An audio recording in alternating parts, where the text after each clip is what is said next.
Pakistan cricket board ने ICC women's cricket championship 2017 से 21 के तहत पाकिस्तान और न्यूजीलैंड की टीमों के माबैन सीरीज के शेड्यूल का ऐलान कर दिया।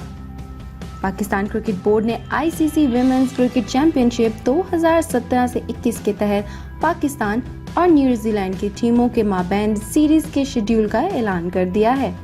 कौमी टीम यूएई में अपने होम सीरीज के दौरान 31 अक्टूबर से 14 नवंबर तक 3 वनडे और 4 टी20 मैचेस खेलेगी। तमाम मैचेस शारजा क्रिकेट स्टेडियम में खेले जाएंगे। दोनों टीमों के माबैन पहला वनडे मैच 31 अक्टूबर, दूसरा 2 नवंबर और जबकि तीसरा 5 नवंबर को होगा। टी20 सीरीज का पहला मुकाबला 8 नवंबर, दूसरा मैच 9 नवंबर, तीसरा 12 नवंबर जबकि